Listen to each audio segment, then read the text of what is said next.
السلام عليكم ورحمة الله تعالى وبركاته. مرحبا بكم في درس آخر من قناتكم فرونسي افيك مهدي لتعلم اللغة الفرنسية. إذا سنبدأ درس اليوم مع نص قرائي au bord de la mer. إذا لاحظوا معي هنا أن الحرف D لا ننطقه. إذا au bord، إذا على ضفة أو على ضفاف البحر de la mer، au bord de la mer. إذا في هذا النص سوف نتعلم بعض الكلمات أو quelques expressions التي سوف نحتاجها، وهي أيضا مصطلحات لهذا الدرس. quelques jours تعني بضع أيام. le train القطار. le voyage إذا هو السفر. quel إذا quel c'est un adjectif interrogatif. quel إذا نضعه قبل الكلمات المذكر المفرد. le garçon الولد. le quai الرصيف. لدينا le cousin ابن الخالة أو ابن العمة. la maison المنزل. la plage الشاطئ. le bateau المركب. tard متأخر.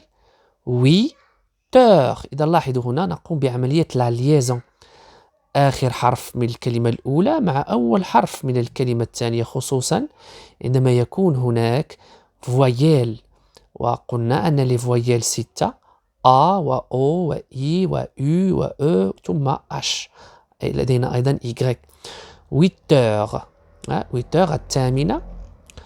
le soleil brille يعني أن الشمس تلمع.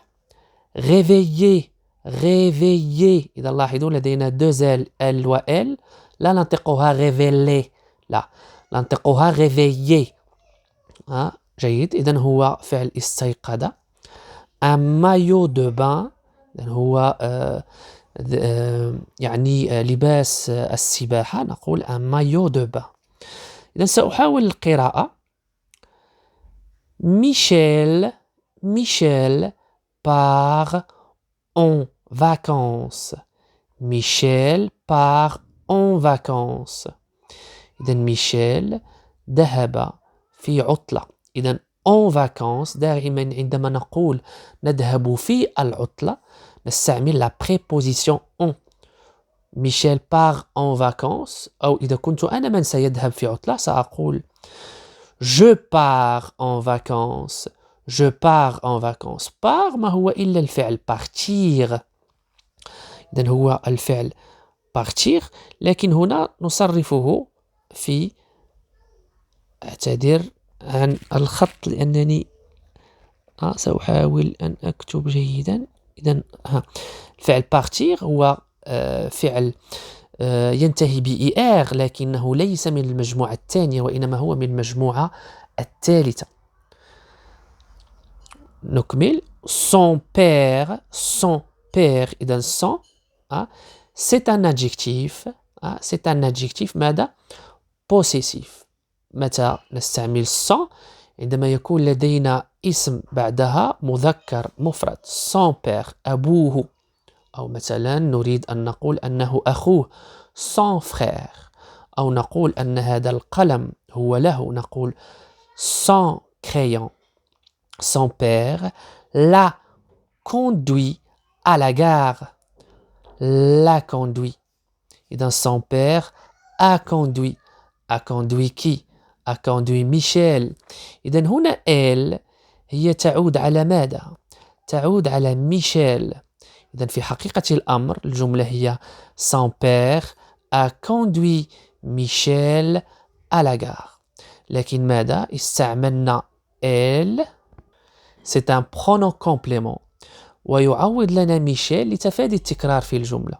إذن نقول son père l'a conduit.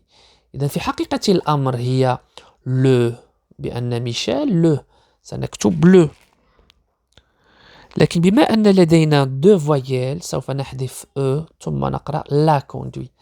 conduit ما هو إلا الفعل conduire conduire. conduire نقول je conduis la voiture أنا أسوق السيارة، لكن هنا أنه اصطحبه à la gare. conduire à la gare، إذن عندما نذهب إلى مكان ما سنتوجه إلى ذلك المكان نقول à la gare. لاحظوا أن ذلك المكان هو مكان مؤنث la gare المحطة، لكن إذا كان المكان مفرد سنقول au. سنقول au au au مثلا au jardin إلى الحديقة. الحديقة في اللغة الفرنسية مفرد مذكر، نقول au jardin. نكمل. en voiture، إذا لاحظوا en هنا أيضا c'est une préposition التي نستعملها عندما نريد أن نستقل مثلا وسيلة للمواصلات. en voiture، en taxi، en avion، إذن نقول en. لكن مثلا عندما نقول أو عندما نستقل بعض المواصلات التي تكون مفتوحة بين قوسين، مفتوحة ماذا أقصد بها؟ أنها مكشوفة، إذن نقول مثلا أنا سوف أركب دراجة سوف أقول à vélo، مفهوم؟ à vélo. أو مثلا أنا سوف أركب حصان سأقول à cheval. أو مثلا سوف أمشي على رجلي فقط سأقول à pied. إذن حاولوا أن تكتبوا هذا في دفتر. Michel va prendre le train. ميشيل سوف يأخذ القطار. هو لم يأخذ لكن سوف يأخذ. متى سوف يأخذ؟ سوف يأخذ بعد قليل. إذن هنا va prendre، إذن نسمي هذا الزمان هو زمان le futur proche، أي أنه مستقبل قريب. عندما نكون سنقوم بشيء لكن قريبا مستقبل قريب نستعمل الفعل aller زائد verbe à l'infinitif، أي verbe بدون تصريف. va prendre le train، إذن ميشيل سوف يأخذ القطار. va prendre c'est le futur proche. سوف نعطي مثال آخر، مثلا أنا سوف أخرج، إذن سوف أقول je vais sortir. أنا لم أخرج لكن سوف أخرج بعد قليل سأقول je vais sortir. chez son oncle، chez son oncle، إذن عندما سنذهب عند شخص عند شخص ما نقول chez، تذكروا ذلك، chez son oncle، chez ma tante.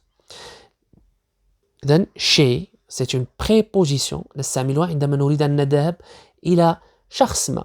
نعم سنذهب إلى منزله لكن إلى منزل عمي، نذهب إلى عند عمي سنقول chez عوض au. إذن chez son oncle. إذن لكي لا أطيل الفيديو سوف أوقفه الآن على أساس أن أضع هذا الدرس في أجزاء إن شاء الله.